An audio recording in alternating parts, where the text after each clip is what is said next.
नमस्कार दोस्तों, एक बार फिर आप सभी का स्वागत है मनोज फिल्मी दुनिया में। हिंदी सिनेमा के दिग्गज दिवंगत एक्टर देवानंद के कैरियर में एक समय ऐसा भी आया था जब उनकी फिल्में दूरदर्शन पर बैन कर दी गई थी। उन्होंने कांग्रेस की एक बात मानने से साफ इनकार कर दिया था। पीएम मोदी ने राज्यसभा में देवानंद और उनकी फिल्मों पर रोक का जिक्र किया है। दोस्तों, वीडियो में आगे बढ़ने से पहले प्लीज मेरे चैनल को सब्सक्राइब करके बेल आइकन को जरूर प्रेस कर दीजिएगा। तो चलिए दोस्तों, वीडियो को शुरू करते हैं। प्रधानमंत्री नरेंद्र मोदी ने राज्यसभा में अपने एक भाषण के दौरान दिवंगत दिग्गज एक्टर देवानंद का जिक्र किया। कांग्रेस पर हमला बोलते हुए उन्होंने उस दौर को याद किया जब आपातकाल का समर्थन न करने की वजह से कांग्रेस सरकार ने देवानंद की फिल्में बैन कर दी थी। उस घटना के बारे में देवानंद ने अपनी किताब रोमांसिंग विद लाइफ में बताया है। तारीख 25 जून 1975 तत्कालीन प्रधानमंत्री इंदिरा गांधी ने देश भर में आपातकाल की घोषणा कर दी थी। हर तरफ सरकार के इस फैसले का विरोध हो रहा था। साल 1976 की बात है। कांग्रेस की तरफ से देवानंद को न्योता भेजा गया। उनसे कहा गया कि वो सभा को संबोधित करे और लोगों को आपातकाल की अच्छाइयों के बारे में बताए। हालांकि देवानंद ने समर्थन देने से साफ इनकार कर दिया था। इस इनकार के बदले देवानंद को भारी कीमत चुकानी पड़ी थी।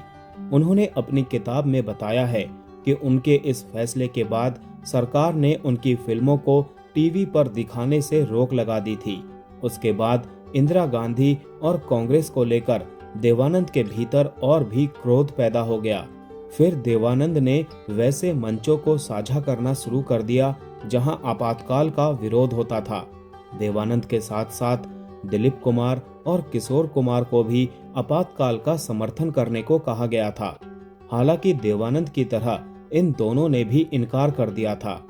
इंदिरा गांधी द्वारा लगाया गया आपातकाल 21 महीनों तक चला था।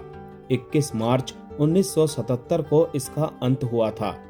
आपातकाल खत्म होने के बाद साल 1977 के लोकसभा चुनाव में देवानंद अलग अलग शहरों में जाकर इंदिरा गांधी के खिलाफ बोलते नजर आते थे। नेशनल पार्टी ऑफ इंडिया के नाम से उन्होंने अपनी एक पॉलिटिकल पार्टी भी बनाई थी। विजय आनंद, अमित खन्ना समेत और भी कई बड़ी शख्सियतों ने उनकी पार्टी को ज्वाइन किया था। हालांकि हर कोई उनकी विचारधारा से सहमत नहीं था। ऐसे में देश भर के तमाम लोकसभा सीटों पर अपना उम्मीदवार खड़ा करना आसान नहीं था और इस वजह से उन्होंने अपनी पार्टी को भंग कर दिया था। राज्यसभा में कांग्रेस पर हमला बोलते हुए प्रधानमंत्री नरेंद्र मोदी ने कहा था कि देश की पहली सरकार थी और नेहरू जी प्रधानमंत्री थे। तब मुंबई में मजदूरों की एक हड़ताल हुई थी।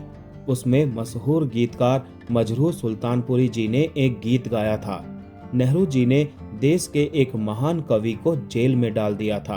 उन्होंने आगे कहा कि मशहूर एक्टर बलराज साहनी आंदोलन करने वालों के जुलूस में शामिल हुए थे, इसीलिए उन्हें भी जेल में बंद कर दिया गया था। लता मंगेशकर के भाई हृदय नाथ मंगेशकर जी ने वीर सावरकर पर एक कविता गाने की योजना बनाई तो उन्हें आकाशवाणी से बाहर कर दिया गया था। देश ने इमरजेंसी का दौर भी देखा है। देवानंद से इमरजेंसी को समर्थन करने को कहा गया। उन्होंने इससे इनकार किया तो उनकी फिल्में दूरदर्शन पर बैन कर दी गई थी। कांग्रेस ने गायक किशोर कुमार से पार्टी के लिए एक गाना गाने का अनुरोध किया था। जब उन्होंने मना कर दिया तो इसी कारण से आकाशवाणी पर किशोर कुमार के सभी गाने बजना बंद हो गए थे। तो दोस्तों, आज का वीडियो यहीं समाप्त करते हैं। मिलते हैं नेक्स्ट वीडियो में। तब तक के लिए आप सभी को tata bye bye, take care.